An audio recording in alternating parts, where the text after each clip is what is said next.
नमस्कार दोस्तों, उम्मीद है आप सब बढ़िया होंगे। स्वागत है आप सभी का। आज हम एक काफ़ी महत्वपूर्ण टॉपिक को डिस्कस करने जा रहे हैं जो हमारे एग्रीकल्चर करंट अफेयर में, हॉर्टिकल्चर में और ओवरऑल एग्रीकल्चर में काफ़ी महत्वपूर्ण एक इम्पॉर्टेंट रोल प्ले करता है।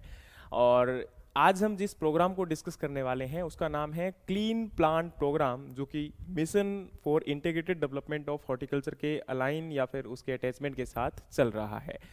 अब इस मिशन में क्या है, तो इसको आप एक ओवरऑल एक छोटे से ब्रीफ के साथ समझना कि जैसे किसी भी किसान के द्वारा सबसे पहले जब प्लांट को प्रोड्यूस किया जाता है या हम एक उत्पादन उस क्रॉप से लेते हैं, तो उसमें बेसिक रोल होता है एक प्लांट का। अगर हमारा प्लांट हेल्दी है तो वो एक हेल्दी फ्रूट को प्रोड्यूस करेगा और हेल्दी हमें यील्ड मिलेगी और एक अच्छा खासा यील्ड वहाँ पर हमें मिल सकता है एक हेल्दी प्लांट से। तो सबसे ज़्यादा महत्वपूर्ण होता है कि पौधा आपका स्वस्थ होना चाहिए।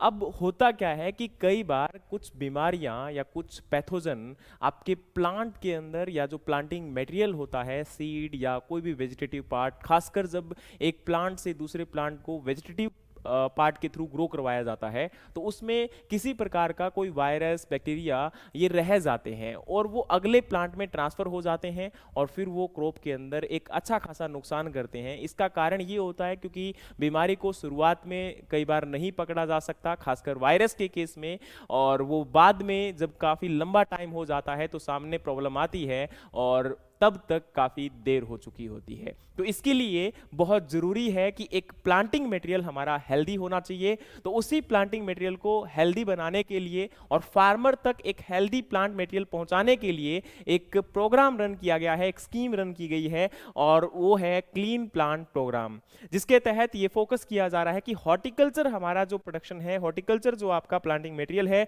वो हेल्दी होना चाहिए। इस स्कीम को हॉर्टिकल्चर को बूस्टअप करने के लिए, क्योंकि आपको पता है आज हॉर्टिकल्चर एक बहुत महत्वपूर्ण रोल प्ले करता है डाइवर्सिफिकेशन के अंदर, और डाइवर्सिफिकेशन को अगर हम वाकई में आने वाले टाइम के लिए चाहते हैं कि डेवलप करें या आने वाले टाइम के अंदर आपका हॉर्टिकल्चर में और ज़्यादा डेवलपमेंट हो, तो उसमें हमें कोशिश करनी पड़ेगी कि प्रोडक्टिविटी और प्रोडक्शन को इंक्रीज किया जाए और जो इनपुट कॉस्ट है उसको डिक्रीज किया जाए। तो सबसे बड़ी इनपुट कॉस्ट हमारी एक पैथोजन से लड़ने में निकल जाती है, एक वायरस, बैक्टीरिया या इंसेक्ट पेस्ट के साथ लड़ने में निकल जाती है। तो अगर हमारा प्लांटिंग मटेरियल रेजिस्टेंट होगा, प्लांटिंग मटेरियल हेल्दी होगा, तो वो आपका कॉस्ट काफी हद तक कम हो सकता है और आने वाले समय के लिए हम एक इफेक्टिव प्रोडक्शन कर सकते हैं। तो क्लीन प्लांट मटेरियल एक्चुअली में 9 अगस्त 2024 को मिनिस्ट्री ऑफ एग्रीकल्चर के द्वारा इसको अप्रूव किया जाता है। इसके अंडर में अगर हम बात करें तो मेन टारगेट यही था कि किसानों तक एक हाई क्वालिटी और वायरस फ्री प्लांटिंग मटेरियल पहुंच सके,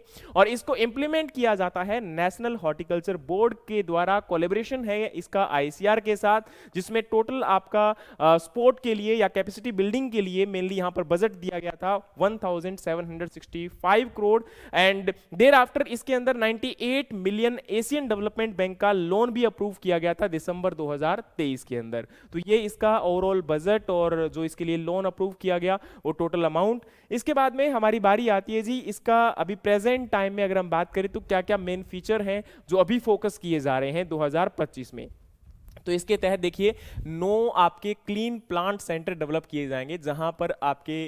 अलग अलग क्रॉप्स के हेल्दी जो प्लांट है या प्लांटिंग मटेरियल है उनको डेवलप किया जाएगा, जिनमें से 3 महाराष्ट्र में डेवलप किए जा रहे हैं। पहला पुणे में ग्रेप्स के लिए, दूसरा नागपुर में ऑरेंजेस के लिए, और तीसरा आपका सोलापुर में पोमग्रेनेट यानी कि अनार के लिए। ठीक है, जहां पर इन अलग अलग क्रॉप्स के जो हेल्दी प्लांटिंग मटेरियल है उनको डेवलप किया जाएगा। अब बारी आती है कि भाई जो मॉडर्न नर्सरीज को डेवलप किया जा रहा है तो उसके लिए क्या सपोर्ट इसके अंडर में दी जा रही है। तो अगर कोई एक लार्ज नर्सरी को डेवलप करता है तो उसके लिए 3 करोड़ रुपए दिए जाएंगे, और वहीं पर जो मीडियम नर्सरी अगर डेवलप करता है तो उसके लिए 1.5 करोड़ रुपए दिए जाएंगे, और जिसके अंदर में मेन टारगेट है कि भाई 8 करोड़ के लगभग आपकी हेल्दी और डिजीज फ्री सीडलिंग्स को डेवलप किया जा सके, प्रोड्यूस किया जा सके। और ये जो आपके 9 प्लांट सेंटर डेवलप किए जा रहे हैं, इनके लिए टोटल बजट आपका 300 करोड़ का रखा गया है। अब एक बात और देखिए कि इसके अंदर मेन ये भी फोकस किया जा रहा है कि हम इजराइल और नीदरलैंड जैसी जो कंट्रीज हैं उनके साथ आपका कोलैबोरेट कर सकें, कोऑपरेट कर सकें, और बेस्ट प्रैक्टिसेस वहां से हमारे देश के अंदर लेकर आ सकें और हमारे किसानों तक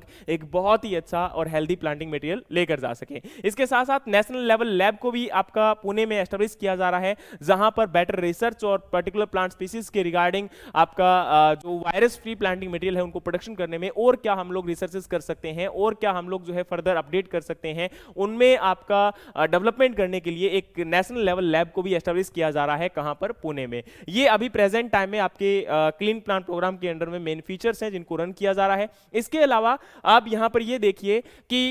इसको जो अभी प्रेजेंट टाइम में ऑन ग्राउंड अगर हम बात करें तो क्या क्या एक्शंस लिए जा रहे हैं। तो पहला यहां पर है कि एक तो क्लीन प्लांट प्रोग्राम को मेनली जो है इसके लिए एक वेबसाइट को लॉन्च किया गया है जिसका मेन टारगेट है कि भाई यहां पर जो रिसोर्सेस हैं या जो अपडेट है इसके रिगार्डिंग उनको प्रोवाइड किया जा सके और कोई भी पर्सन यहां पर जानकारी जो है इसके रिगार्डिंग ले सके। इसके साथ में हैजर्ड एनालिसिस। हैजर्ड एनालिसिस का मतलब है कि देखिए अब आपको पता होगा कि जो हमारा प्लांटिंग मटेरियल होता है उसके अंदर जैसे मैंने आपको कहा कि भाई कोई वायरस भी हो सकता है या कोई बीमारी हो सकती है, तो उसको आइडेंटिफाई करना बहुत जरूरी होता है। तो अब इसमें क्या किया जा रहा है, हैजर्ड एनालिसिस के थ्रू आपका एक वायरस या वायरस लाइक एजेंट्स को डिफरेंट डिफरेंट आपके प्लांट के अंदर डिफरेंट डिफरेंट क्रॉप्स के अंदर सर्वे किए जाते हैं और इसके साथ साथ कुछ ये कह सकते हो कि गवर्नमेंट विजिट्स होती हैं और इनमें ये फोकस किया जाता है कि भाई कहीं भी जो क्रॉप आपकी ग्रो करवाई जा रही है या फिर जहां पर आपके नर्सरीज के अंदर प्लांटिंग मटेरियल डेवलप किया जा रहा है वो हेल्दी तो है, उसके अंदर किसी प्रकार की कोई बीमारी का अटैक तो नहीं है। तो वहां से एक बेसिक अप्रोच को ये फॉलो करना होता है कि जो आपका प्लांटिंग मटेरियल अभी तक ग्रो करवाया जा रहा है या आने वाले टाइम के अंदर जो मार्केट में आने वाला है वो हेल्दी है या नहीं है। तो इसको लेकर गवर्नमेंट आपका फोकस्ड है और इसके तहत पहले आपका वायरस या बाकी जो बीमारियां हैं उनको आइडेंटिफाई करते हुए सर्वे और सैंपल्स लेते हुए और हैजर्ड एनालिसिस में अगर वो पास कर जाती हैं कि आपका हेल्दी प्लांटिंग मटेरियल है तो उनको सर्टिफिकेट प्रोवाइड करवाया जाता है ताकि जिसके तहत आपके किसान तक अगेन एक बात वही कि हेल्दी प्लांटिंग मटेरियल पहुंच सके। तो अभी प्रेजेंट टाइम में आईसीआर की टीम आईआरआई न्यू दिल्ली के द्वारा और आईसीआर एनआरसी ग्रेप यानी कि नेशनल रिसर्च सेंटर ग्रेप्स के द्वारा एक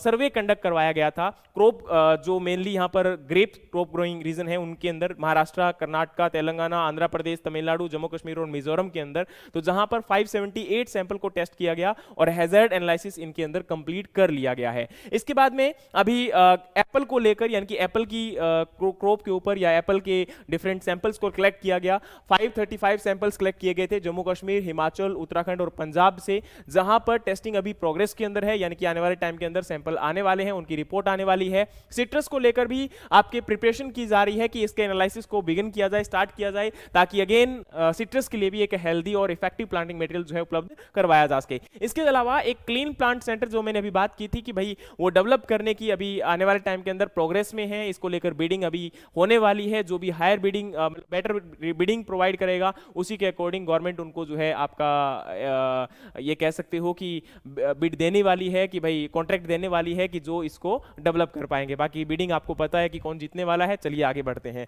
अब बात आती है यहाँ पर कि अभी तक मतलब नर्सरी विजिट कितनी बार और किस किस प्रकार से हो चुकी है। तो सबसे पहले तो अक्टूबर 2024 के अंदर 23 और 24 को नेशनल हॉर्टिकल्चर बोर्ड और एशियन डेवलपमेंट बैंक के जो ऑफिशियल एम्प्लॉइज थे उनके द्वारा विजिट की गई थी ग्रेप, पोमग्रेनेट, गुआवा नर्सरीज के अंदर नासिक और अहमदनगर महाराष्ट्र में, जहां पर आपका जो नर्सरी इकोसिस्टम था, डिजाइन था, ऑपरेशन था और कोस्ट स्ट्रक्चर था उसके ऊपर एक स्टडी किया गया और आइडेंटिफाई किया गया कि भाई कितना पैसा इन्वेस्ट आपका लग सकता है एक नर्सरी को डेवलप करने के लिए और किस किस प्रकार के स्ट्रक्चर्स या किस प्रकार के ऑपरेशंस को फॉलो करना पड़ता है। और 18 और 22 नवंबर के बीच में 2024 में जम्मू कश्मीर के अंदर भी एप्पल और टेम्परेट क्रॉप्स की जो नर्सरीज थी वहां पर विजिट किया गया। अगेन वही मेन टारगेट आपका था कि वो नर्सरीज कैसे डेवलप की जा रही हैं, उनके अंदर कितना पैसा इन्वेस्टमेंट लगता है, उनका स्ट्रक्चर किस प्रकार से डेवलप किया गया है, कौन कौन से ऑपरेशन परफॉर्म किए जा सकते हैं। इसके अलावा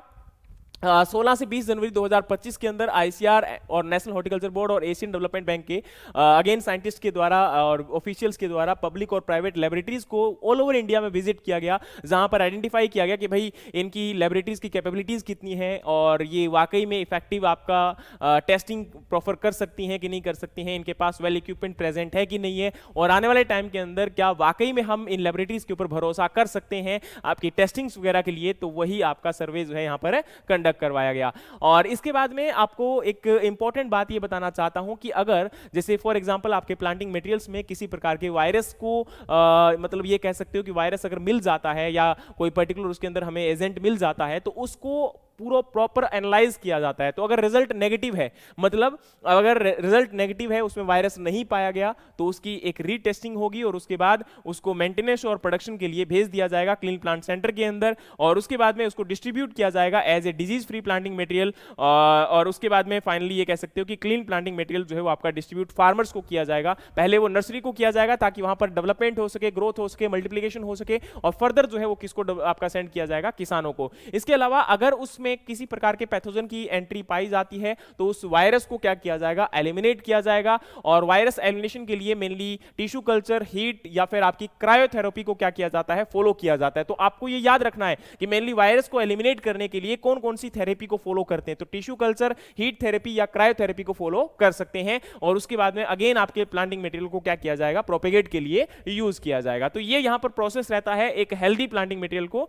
डेवलप करने के लिए। अब बात करें तो आपके मेन क्या क्या बेनिफिट्स हैं अगर हम क्लीन प्लांट प्रोग्राम को फॉलो करते हैं। तो सबसे पहले किसानों को क्या फायदा होगा, देखो भाई किसानों को क्या फायदा होगा, उसको एक हेल्दी प्लांटिंग मटेरियल अगर मिलेगा तो एक हेल्दी क्रॉप डेवलप हो पाएगी, उसकी प्रोडक्टिविटी बढ़ेगी, प्रोडक्शन बढ़ेगा। इसके साथ में अगर वो हेल्दी प्लांट को डेवलप करता है और उसमें किसी प्रकार की बीमारी नहीं आती है या पैथोजन का अटैक नहीं होता है, तो उसको कम से कम केमिकल्स को प्रयोग में लाना पड़ेगा, जिसकी वजह से क्या होता है कि उसकी जो इनपुट कॉस्ट होती है, जो लागत होती है, वो उसकी कम हो जाती है। या फिर आने वाले टाइम के अंदर फॉर एग्जांपल 1 या 2 साल के बाद वो अगर प्लांटिंग मटेरियल आपका हेल्दी नहीं है और वहां से उसके अंदर बीमारी का अटैक हो जाता है, तो किसान के होने वाले नुकसान से बचाया जा सकता है एक हेल्दी प्लांटिंग मटेरियल के साथ में। और अब अगर आपका हेल्दी फ्रूट है, उसमें केमिकल्स का प्रयोग कम किया गया है, तो कंज्यूमर तक भी आपका एक सुपीरियर प्रोडक्ट आपका पहुंचेगा, एक क्वालिटी प्रोडक्ट पहुंचेगा, जिसका उसने पेमेंट किया है वो एक हेल्दी फ्रूट जो है आपका परचेज कर पाएगा। इसके अलावा नर्सरीज को क्या फायदा होगा कि भाई नर्सरीज के अंदर उनको सर्टिफिकेशन मिलेगा,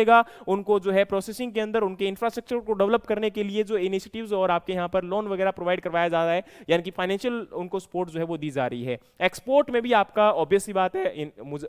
इजाफा होगा। इसका कारण है क्योंकि एक तो हमने क्वालिटेटिव मटेरियल को डेवलप किया तो उसकी डिमांड मार्केट में ज्यादा रहती है, उसके अंदर पेस्टिसाइड्स और जो आपके रेजिड्यूज का इंपैक्ट कम से कम होगा, तो ऑब्वियस सी बात है अगेन डिमांड ज्यादा है। और अगर फ्रूट की क्वालिटी बेहतर है तो उसकी मार्केट में डिमांड तो रहती ही है, तो हमारे एक्सपोर्ट को भी हम लोग इंक्रीज कर पा रहे हैं। ठीक है,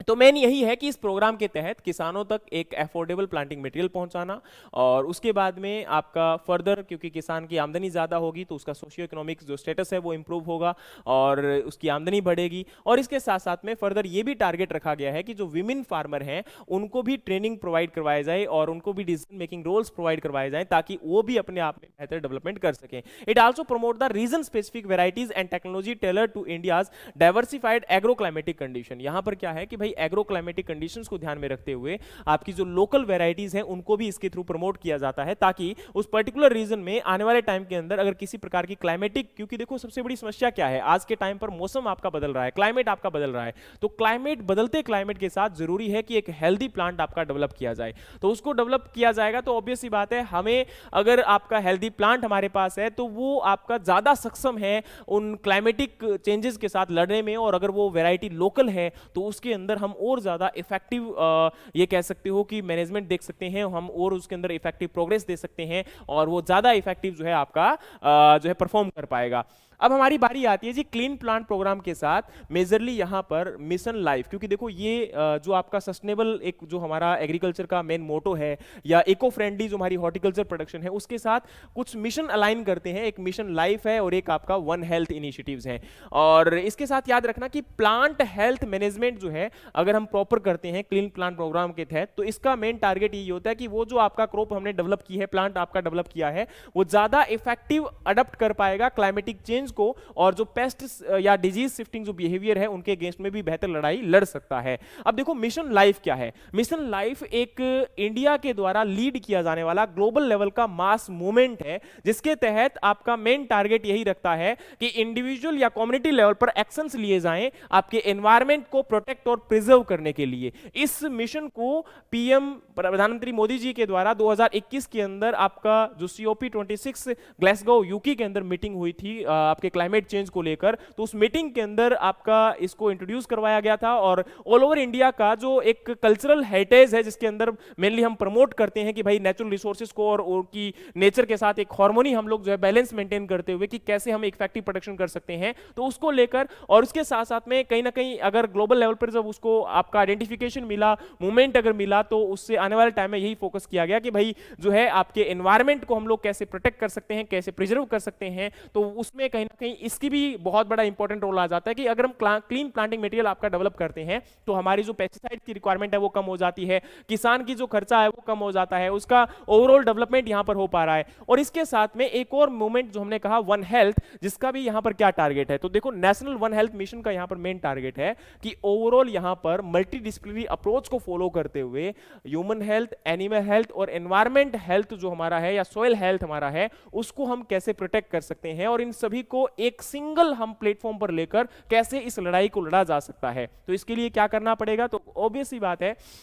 चाहे हमारी लाइवस्टॉक पॉपुलेशन की बात करें या ह्यूमन पॉपुलेशन की बात करें या हमारे अर्थ के ऊपर खासकर इंडिया में जो डाइवर्सिफाइड फ्लोरा और फोना प्रेजेंट है, तो उसके लिए क्या है कि अब हमें ये देखना पड़ेगा कि डाइवर्सिफिकेशन बहुत ज़्यादा है और डाइवर्सिफिकेशन को बचाना है तो बहुत ज़रूरी है कि हमें आपके प्रिकॉशन मेजर को फॉलो करें। क्योंकि देखो आपने पता होगा कि अभी मैंने 2019-20 के अंदर कोविड-19 की सिचुएशन देखी, इसके साथ एक लंपी वायरस डिजीज का कैटल के ऊपर अटैक देखा, और ऐसे अगर और आने वाले टाइम में अटैक अगर हो जाते हैं तो वो हमारे ह्यूमन सर्वाइवल के लिए या बायोडाइवर्सिटी के लिए बहुत ज्यादा नुकसानदेह हो सकते हैं। वो हमारी वाइल्ड लाइफ, हमारे environment, human health, life stock सभी को भी एक बहुत बड़े लेवल पर इंपैक्ट कर सकते हैं। तो इससे हमें बचने के लिए जरूरी है कि हम इस हेल्थ और वेलनेस प्रोग्राम को health and wellness for all लेकर चलें और एक सिंगल प्लेटफॉर्म पर कोशिश करें। क्योंकि देखो जब एक हेल्दी आपका एनवायरनमेंट होगा तो उसके साथ, क्योंकि अब देखो जैसे हम बात करते हैं कि हेल्दी सॉइल से हेल्दी प्लांट आपका डेवलप होता है, हेल्दी प्लांट से हेल्दी फ्रूट डेवलप होता है, हेल्दी फ्रूट से हेल्दी ह्यूमन बीइंग आपका डेवलप होता है। तो हमारी सॉइल हेल्थ के साथ हमारी खुद की हेल्थ जुड़ी हुई है, हमारे एनवायरनमेंट हेल्थ के साथ हमारी खुद की हेल्थ जुड़ी हुई है। तो इसमें डाइवर्सिफिकेशन का बहुत अहम रोल आ जाता है। तो जरूरी है कि भाई इस वन हेल्थ प्रोग्राम को हम लोग लेकर चलें और इसके साथ एक इफेक्टिव प्लांटिंग मटेरियल जो आपका डेवलप किया जा रहा है वो एक रोल प्ले कर सकता है। इसके साथ में आपका क्लीन प्लांट प्रोग्राम को अलाइन किया जा रहा है मेनली MIDH के साथ, जो कि एक बहुत महत्वपूर्ण प्रोग्राम है, 2015-16 में स्टार्ट किया गया हॉर्टिकल्चर सेक्टर की ओवरऑल होलिस्टिक ग्रोथ के लिए, डेवलपमेंट के लिए। और इसके तहत प्लांटिंग मटेरियल, माइक्रो इरिगेशन यानी कि एग्रीकल्चर के अंदर हॉर्टिकल्चर को डेवलप करने के लिए आपका better quality planting material available करवाया गया, इंफ्रास्ट्रक्चर को बूस्टअप किया गया ताकि हमारी जो प्रोडक्टिविटी है, प्रोडक्शन है, उसको इंक्रीज कर सकें, एरिया इसके अंडर में इंक्रीज कर सकें। और इसके तहत काफी हद तक फायदा भी हुआ और हॉर्टिकल्चर प्रोडक्टिविटी जो हमारी है वो 12.10 MT metric ton per hectare से बढ़कर हो चुकी है आपकी 12.56 मेट्रिक टन, जो कि अपने आप में काफी अच्छा इनिशिएटिव यहां पर आप कह सकते हो। तो ये जो प्रोग्राम है उसके तहत ये कह सकते हो कि हॉर्टिकल्चर की ओवरऑल प्रोडक्टिविटी को बढ़ाने की कोशिश की जा रही है और एक हेल्दी एनवायरनमेंट आपका जो हम लोग प्रोवाइड कर सकें उसके ऊपर एक फोकस रखा जा रहा है। तो ये यहां पर इसके बारे में था। बाकी MIDH को भी मैं कोशिश करूंगा कि आने वाले वीडियोस के अंदर एक बेहतर और इफेक्टिव सेशन के रूप में आपके साथ रख सकूं, लेकिन अभी तक हमारा इतना ही था। और इन प्रोग्राम का मेन टारगेट यही होता है, इन स्कीम्स का मेन टारगेट यही होता है कि आप तक एक अच्छी जानकारी और क्वालिटेटिव सेशन के रूप में हम लोग दे सकें। लेकिन आप लोगों का इतना हक बनता है कि अगर आप सेशंस वाकई में पसंद करते हो तो इनको लाइक कीजिए, शेयर कीजिए, सब्सक्राइब कीजिए। इसके साथ में अगर आप हमारे साथ किसी भी कोर्सेज जैसे कि एग्रीकल्चर फील्ड ऑफिसर, नाबार्ड या RRB SO के लिए जुड़ना चाहते हैं, हरियाणा एडीओ या पंजाब एडीओ के लिए भी जुड़ना चाहते हैं, तो कोशिश करिए कि हमारी एप्लीकेशन डाउनलोड कर लीजिए। डिस्क्रिप्शन के अंदर लिंक अवेलेबल है, या आप हमें कॉन्टैक्ट भी कर सकते हैं, जहां पर हम आपको qualitative content, qualitative study material और टीचर्स जो कि बेस्ट है अपने प्लेटफॉर्म के अंदर, उनको अवेलेबल करवाते हैं आपकी प्रिपरेशन के लिए। तो आप आज ही हमारे साथ जुड़ सकते हैं अपनी प्रिपरेशन को बेहतर बनाने के लिए। और AFO के लिए आपका क्रैश कोर्स और टेस्ट सीरीज दोनों ही अवेलेबल हैं। आप कोशिश करिए कि वहां पर जाकर टेस्ट सीरीज को एटलीस्ट जरूर ज्वाइन करें ताकि अपनी प्रिपरेशन को इफेक्टिव कर सकें। थैंक यू सो मच, मिलते हैं नेक्स्ट टॉपिक के साथ, तब तक के लिए जय हिंद, जय भारत।